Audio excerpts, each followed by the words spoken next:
E aí, jovens vencedores, tranquilos? Estamos aqui em mais um vídeo. Dessa vez eu queria concluir com você, que eu achei muito necessário, a gente dar um resumo de Gênesis para você que você pudesse ler melhor esse livro, né? Eu sei que eu já comecei fazendo a exposição de Gênesis, trocando uma ideia com vocês em relação aos capítulos, né? Mas eu queria dar mais ou menos um panorama para você ter mais noção e conseguir ler melhor esse livro tão precioso. Bom, a primeira coisa que nós aprendemos em Gênesis é que o seu nome significa no princípio, né? Gênesis veio da Vulgata latina muito tempo depois do que foi escrito, que é mais ou menos uma tradução que eles fizeram do texto original, né, em hebraico. E, na verdade, o nome, que se você for ver, chama Bereshit, que significa no princípio, leva, né, as duas primeiras palavras do texto. E fala justamente sobre isso, sobre o início das coisas, no princípio, né, a origem das coisas. E quem é o autor? Quando a gente pensa sobre o autor, a maioria, né, dos estudiosos hoje bate o martelo que é Moisés, né, que foi Moisés que escreveu Gênesis. Porém, né, alguma tradição também confronta essa ideia e traz algumas controvérsias em relação à autoria mosaica. Mas é um consenso, então, que Moisés tem escrito. E quando nós pensamos em que Moisés tem escrito, isso foi há muito tempo atrás, né? É difícil de datar, né, o Gênesis, mas nós sabemos que isso seria mais ou menos 4.000 anos atrás. E não só isso, quando a gente pensa também sobre a extensão que o livro dá, né, cronologicamente do tempo, nós não temos como datar, né, desde a criação até Moisés, o quanto tempo se passou ali, né, entre José no Egito, né, obviamente, e a criação de Deus. A gente não consegue ter essa noção, né, e nem pela própria Bíblia, porque se você for contar os dias pela genealogia, nós sabemos que na Bíblia as genealogias às vezes elas pulavam gerações. Então não tem como contar precisamente o tempo que se passou. Então é muito tempo mesmo. Quando a gente pensa sobre a literatura desse livro, Gênesis, segundo alguns estudiosos, ele é uma composição literária engenhosamente construída. Gente, Gênesis não é um livro de ciência. Gênesis não é um texto simplesmente histórico, mas ele é uma composição literária. Ele é um livro belíssimo, né, com coisas, significados poéticos, significados espirituais, teológicos. É óbvio que ele narra, né, a história, mas ele tem intenções ali belíssimas por trás, se você for ver na sua literatura. Uma dessas coisas que eu queria anotar com vocês é que ele apresenta 11 pontuações que são chamadas de Ele-Toledots, que vem do hebraico, que significa e estas são as gerações, ou e estas são as famílias, ou e estes são os descendentes. Se você for ver, durante todo o Gênesis aparecem 11 dessas iniciais, dessas frasezinhas, né? Essas são as famílias de Terá, que era pai de Abraão. Essas são as famílias de Isaac, de Jacó. Essas são as famílias de Esaú. Essas são, né, os descendentes, as gerações. Ele-Toledots. Então ele meio que estruturou isso aí bonitinho para mostrar pra gente. Outra coisa que é fascinante na literatura de Gênesis é também nos dias da criação. Lembra que Deus criou, né, tudo em 6 dias, segundo Gênesis?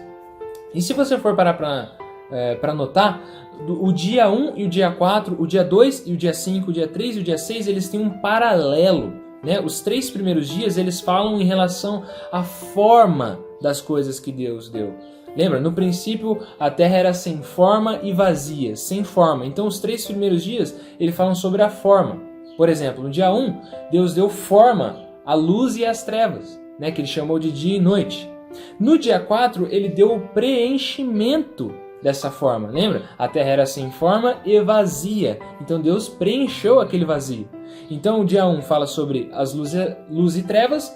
No dia 4 fala sobre os luminares. Deus criou a lua, o sol, as estrelas. Dia 2 também fala sobre forma. Deus fez os céus e as águas. No dia 5, que é o paralelo entre ele, Deus criou as aves e os peixes para preencher essa forma. No dia 3, Deus separou mares e fez a terra. No dia 6, Deus preencheu mares e terras com animais e com o ser humano. Ou seja, os 3 primeiros dias falam sobre forma, os 3 últimos dias, né, de 4 a 6, falam sobre o preenchimento. Isso aí foi uma sacada literária fascinante, né? Se a gente lê de primeira, a gente não pega isso. Sobre a estrutura, normalmente as pessoas dividem o livro de Gênesis em 3 partes. Primeiro a história privera, que é o começo de tudo, desde Gênesis 1 até Gênesis 11. Depois a narrativa dos patriarcas, né, de Gênesis 12 a Gênesis 36. E depois a narrativa da vida de José, de Gênesis 37 até Gênesis 50. Então é mais ou menos essas 3 partes que são divididas, né, o esboço do livro. E aí você me pergunta qual foi a motivação, Raul, de Moisés ter escrito esse livro. Primeiro, a gente precisa lembrar que o povo que leu esse livro a primeira vez, ele estava no deserto, acabando de sair do Egito, onde eles ficaram lá 400 anos. A gente vai ver isso, né, no livro de Êxodo, que a gente vai entrar no próximo episódio. Lá eles adoravam outros deuses, era uma cultura pagã, era uma cultura, né, onde Deus queria tirá-los de lá e mostrar para eles que Ele era o verdadeiro e único Deus, o Criador de todas as coisas. É preciso pensar também que haviam outras literaturas e pensamentos, tradições sobre a criação do universo.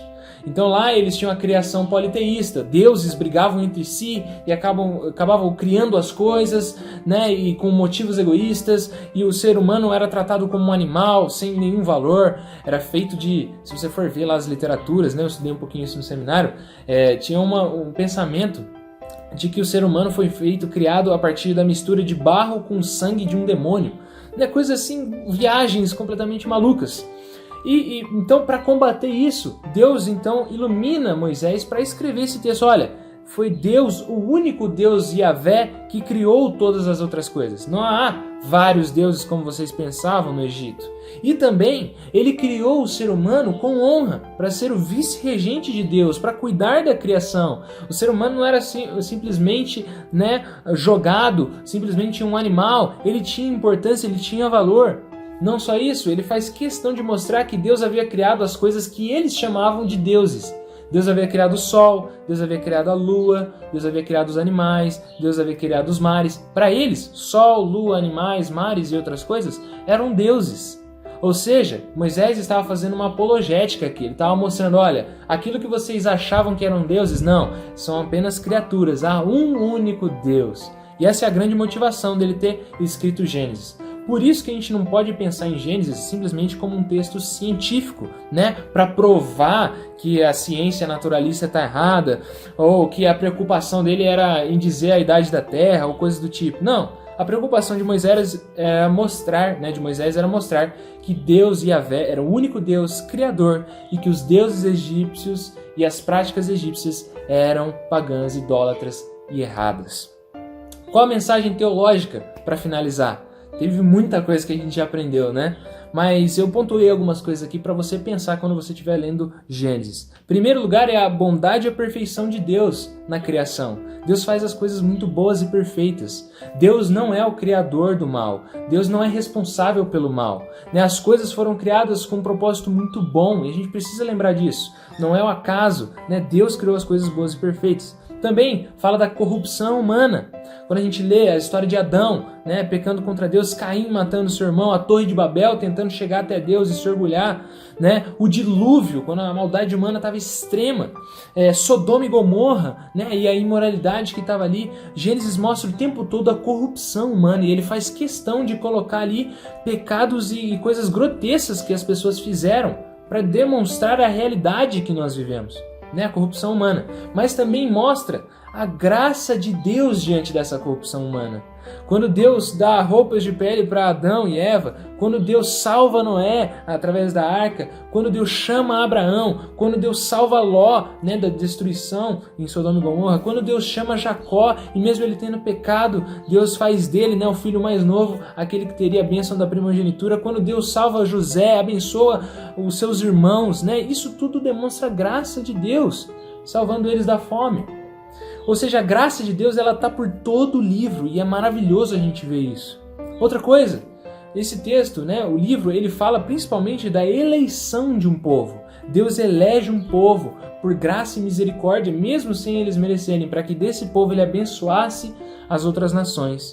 E a última ênfase teológica é a fidelidade de Deus à sua promessa. Mesmo diante da esterilidade, né, de Sara, mesmo diante da fome e mesmo diante das dificuldades e obstáculos, Deus se manteve fiel à promessa, mesmo quando o ser humano não era fiel. Então, essa é a mensagem teológica do texto. Essas são algumas dicas para você ler Gênesis. E eu queria dar o desafio para você.